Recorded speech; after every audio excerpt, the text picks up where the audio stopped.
विद्यार्थियों, पिछले लेक्चर्स में हमने मोहम्मद बिन तुगलक की विभिन्न योजनाओं के बारे में चर्चा की, उनकी विफलताओं के बारे में जाना।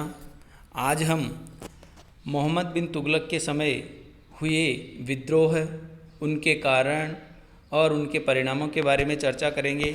मोहम्मद बिन तुगलक ने 1325 से 1351 ईस्वी तक दिल्ली सल्तनत के ऊपर शासन किया था। उसके समय में सर्वाधिक विद्रोह हुए, जिनकी संख्या 34 है, और उनमें से 27 विद्रोह दक्षिणी भारत में हुए। तो बड़ी महत्वपूर्ण बात है कि इतनी बड़ी संख्या में विद्रोह क्यों हुए, उनके कारणों को जानना हमारे लिए ज़रूरी है। तो सबसे पहले कारण की अगर बात करें तो मोहम्मद बिन तुगलक की धार्मिक नीति इसके लिए बहुत ज़्यादा जिम्मेदार बताई जाती है। मोहम्मद बिन तुगलक सुल्तान के पद को जिल-ए-इलाही अर्थात सुल्तान को ईश्वर की प्रतिछाया मानता था, जैसा कि बलबन माना करता था। अर्थात सुल्तान के ऊपर ईश्वर की विशेष कृपा होती है और ईश्वरीय कृपा के परिणाम स्वरूप ही सुल्तान का पद प्राप्त होता है। इसलिए सुल्तान के हर एक आदेश की पालना की जानी चाहिए। इसके अलावा सरा, जो कि मुस्लिम कानूनों का संग्रह है, चूँकि दिल्ली सल्तनत एक मुस्लिम राज्य था और उसमें सरा के अनुसार शासन किया जाता था, परंतु मोहम्मद बिन तुगलक ने अलाउद्दीन खिलजी की तरह बुद्धि को राजनीति का आधार बनाया, अर्थात तार्किक आधार पे निर्णय लिए, न कि सरा के आधार पे। इसके अलावा मोहम्मद बिन तुगलक ने उलेमा वर्ग से किसी भी विषय पर चर्चा जरूर की, परंतु उनके निर्णयों को पूर्णतः स्वीकार नहीं किया। उनके निर्णयों को तार्किक आधार पर स्वीकार किया, जिससे उलेमा वर्ग को लगा कि मोहम्मद बिन तुगलक के द्वारा उनकी उपेक्षा की जा रही है। इसलिए धीरे धीरे उलेमा वर्ग ने लोगों को विद्रोह के लिए भड़काना प्रारंभ कर दिया। न्याय तार्किक आधार पे, अर्थात मुस्लिम राज्य में न्याय प्रदान करने का कार्य विशेषकर उलेमा वर्ग का होता था, क्योंकि उलेमा वर्ग से तात्पर्य है जो इस्लाम के नियमों और कानूनों के व्याख्याकार या जानकार हुआ करते थे, उनको उलेमा कहा जाता था, और विशेषकर न्यायिक पदों पे इन्हीं की नियुक्ति होती थी। परंतु मोहम्मद बिन तुगलक ने कई बार उलेमाओं के निर्णय को तार्किक आधार पे बदल दिया। इस प्रकार से न्याय में भी तार्किक आधार को लागू किया गया।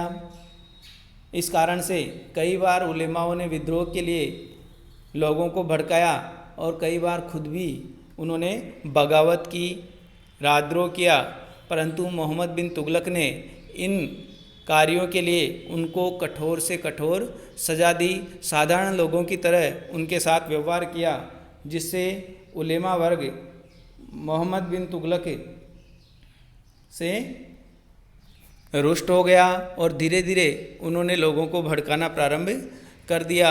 इस प्रकार से मोहम्मद बिन तुगलक अलाउद्दीन खिलजी की अनुसार या उसकी राह पर धार्मिक नीति का पालन कर रहा था। योग्यता के आधार पे लोगों को उसने नियुक्तियां दी, जिसके कारण उलेमा वर्ग नाराज़ हो गया और धीरे धीरे उसके खिलाफ माहौल बनाना शुरू कर दिया। बाद में जब विद्रोह हुए और उन विद्रोहों के कारणों को मोहम्मद बिन तुगलक ने जाना, तो उसने अपनी धार्मिक नीति में थोड़ा बहुत परिवर्तन किया, अपने पद के लिए खलीफा से अनुमति प्राप्त की और तत्कालीन खलीफा, जो कि मिस्र का गयासुद्दीन, एक भिखारी का जीवन जी रहा था, उसको दिल्ली बुलाया गया, उसका सम्मान किया गया और विभिन्न प्रकार की भेंट और उपहार दिए गए ताकि धार्मिक आधार प्राप्त किया जा सके, परंतु ये सब कुछ विफल रहा।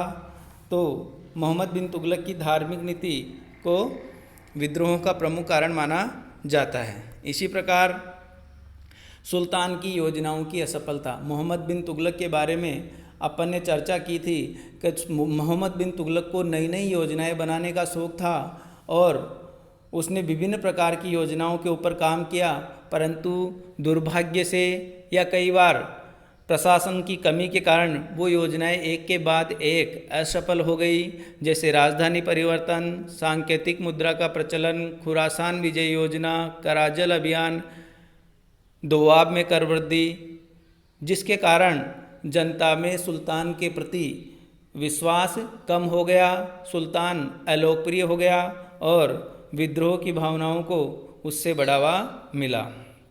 तीसरा प्रमुख कारण है सुल्तान के अत्याचार। जैसे जैसे सुल्तान ने अपनी योजनाएं लागू की और एक एक करके जब उनकी विफलता के समाचार या वो विफल हुई, उससे धीरे धीरे सुल्तान ने अपना धैर्य खो दिया। वो लोगों को संदेह की दृष्टि से देखने लगा और छोटे छोटे अपराधों के लिए भी उनको बड़े बड़े दंड अर्थात मृत्युदंड भी दिए जाने लगे। कहा जाता था सुल्तान के महल के सामने लाशों के ढेर हमेशा लगे रहते थे। तो इस प्रकार से सुल्तान धीरे धीरे अत्याचारी हो गया, जिसके बारे में उसने खुद भी स्वीकार किया है कि मैं लोगों को विद्रोह एवं विश्वासघात के कारण संदेह की दृष्टि से देखता हूँ और फिर मैं उनको कठोर से कठोर दंड देता हूँ और मैं इसी प्रकार दंड देता रहूँगा जब तक कि लोग विद्रोह की भावना को छोड़ नहीं देंगे। तो इस प्रकार से सुल्तान के अत्याचारों के कारण भी धीरे धीरे लोगों में असंतोष बढ़ रहा था। अमीरों की महत्वाकांक्षा, ये भी बहुत जिम्मेदार कारण था। अमीर अपनी महत्वाकांक्षाओं के चलते और सुल्तान के अलोकप्रियता के कारण उन्होंने कई बार विद्रोह कर दिए और धीरे धीरे एक विद्रोह को दबाया गया तो दूसरे क्षेत्र में विद्रोह प्रारंभ हो गए और इस प्रकार अमीरों की महत्वाकांक्षा भी विद्रोह के लिए प्रमुख कारण थी। और विस्तृत साम्राज्य, सल्तनत कालीन विस्तृत साम्राज्य भी विद्रोहों के लिए बहुत हद तक जिम्मेदार था। अलाउद्दीन खिलजी के समय भी दक्षिणी भारत को जीत लिया गया था, परंतु अलाउद्दीन खिलजी ने अपनी व्यावहारिक नीति और दूरदृष्टि के कारण उस क्षेत्र को प्रत्यक्ष शासन के अंतर्गत नहीं लिया था, क्योंकि इस समय में संचार और यातायात की सुविधाओं के अभाव के कारण इतने बड़े क्षेत्र पर शासन करना संभव नहीं था। परंतु तुगलक वंश के समय में दक्षिणी भारत को दिल्ली सल्तनत के अंदर प्रत्यक्ष रूप से मिला लिया गया था। मुस्लिम प्रशासकों की नियुक्ति की गई थी और चूँकि यातायात और संचार के साधन वर्तमान के तरह उन्नत नहीं थे, इस कारण से भी विद्रोहों की सही समय पर सूचना नहीं पहुंच पाती थी और विद्रोह जब बहुत बढ़ जाता था तब जाकर सुल्तान को उनके बारे में जानकारी मिल पाती थी और फिर उनको कंट्रोल करना बहुत ही मुश्किल हो जाता था। तो विस्तृत साम्राज्य भी विद्रोहों का एक प्रमुख कारण था। इस प्रकार से मोहम्मद बिन तुगलक के समय साम्राज्य के विभिन्न भागों में विद्रोह हुए। प्रमुख विद्रोहों की अगर बात करें तो माबर, जो कि सुदूर दक्षिण में पांड्य राज्य था, वहाँ पर जलालुद्दीन एहसान के द्वारा 1335 ईस्वी में विद्रोह हुआ। इसी प्रकार से दौलताबाद अर्थात देवगिरी महाराष्ट्र में मलिक हुसंग के द्वारा 1335 से 36 में विद्रोह किया गया। बंगाल में गयासुद्दीन के द्वारा, अवध में आइन उल मुल्क मुल्तानी के द्वारा विद्रोह किया गया, जो कि मोहम्मद बिन तुगलक के समय हुए विद्रोह में सर्वाधिक सशक्त विद्रोह था। आइन उल मुल्क मुल्तानी के द्वारा किया गया विद्रोह 1341 ईस्वी में। इसी प्रकार से दक्षिण में अमीर ए सदाओं के द्वारा किया गया विद्रोह। नव विजित दक्षिणी जो क्षेत्र था वहाँ पर 100 गांवों के ऊपर एक अमीर की नियुक्ति की गई थी और ये अमीर विशेषकर विदेशी या नए अमीर थे, जिनके द्वारा भी जो है सुल्तान के प्रति विद्रोह किया गया। उनमें सुल्तान के प्रति स्वामी भक्ति का भी अभाव था और इन दक्षिण के अमीर ए सदाओं के द्वारा विद्रोह किए गए। इसी प्रकार से गुजरात में तागी का विद्रोह 1351 ईस्वी का विद्रोह, ये सुल्तान के समय हुए विद्रोह में अंतिम विद्रोह था और इस विद्रोह का दमन करने के लिए सुल्तान गुजरात गया और तागी वहाँ से बचकर सिंध की तरफ ठट्टा में उसने शरण ली और सुल्तान ने गुजरात को व्यवस्थित करने के बाद तागी का पीछा करते हुए ठट्टा पहुंचा और वहीं पे बीमार होने के कारण 1351 ईस्वी में मोहम्मद बिन तुगलक की मृत्यु हो गई। इस अवसर पे बदायूनी ने लिखा है कि सुल्तान को प्रजा से और प्रजा को सुल्तान से मुक्ति मिल गई।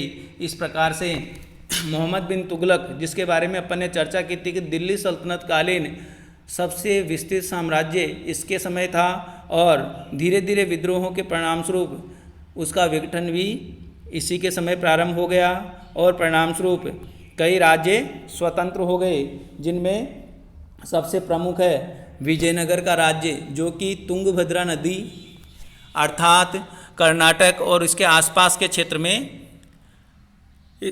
स्थापित हुआ और जिसकी स्थापना का श्रेय हरिहर और बुक्का को जाता है। 1336 ईस्वी में ये एक हिंदू राज्य था। इसी प्रकार से बहमनी राज्य, जिसकी स्थापना हसन गंगू या अलाउद्दीन हसन बहमन शाह के द्वारा 1347 ईस्वी में की गई थी और ये बहमनी राज्य वर्तमान में महाराष्ट्र, तेलंगाना, आंध्र प्रदेश और इसके आसपास का जो क्षेत्र है यहाँ पर फैला हुआ था। और इसी प्रकार बंगाल भी मलिक हाजी इलियास के नेतृत्व में स्वतंत्र हो गया। तो इस प्रकार से ये राज्य दिल्ली सल्तनत में मोहम्मद बिन तुगलक के समय स्वतंत्र हो गए। इन राज्यों के बारे में अक्सर प्रतियोगी परीक्षाओं में प्रश्न पूछे जाते हैं। विजयनगर राज्य की स्थापना किसके द्वारा की गई, कब की गई और किस सुल्तान के समय ये स्वतंत्र हुए। इसी प्रकार बहमनी राज्य की स्थापना कब हुई और किसके द्वारा की गई, किसके समय में ये स्वतंत्र हुए। तो इस प्रकार के प्रश्नों को अपने को तैयार करना है। इस प्रकार दिल्ली सल्तनत का विघटन मोहम्मद बिन तुगलक के समय प्रारंभ हो गया।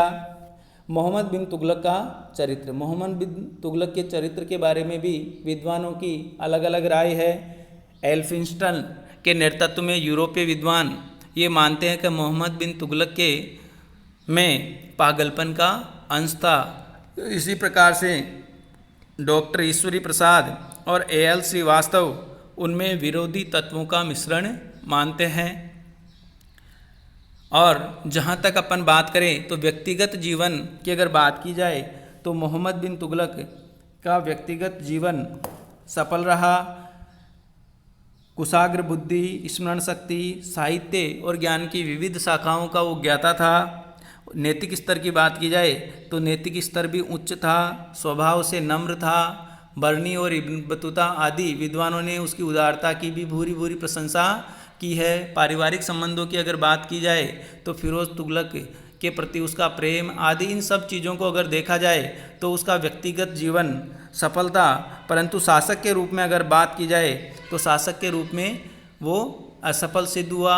उसकी विभिन्न योजनाएं असफल हुई और उन्हीं असफलताओं के कारण साम्राज्य में विद्रोह हुए और उन विद्रोहों का परिणाम धीरे धीरे दिल्ली सल्तनत का विघटन के रूप में सामने आया। इस प्रकार से मोहम्मद बिन तुगलक के बारे में अपन ने चर्चा की है। धन्यवाद।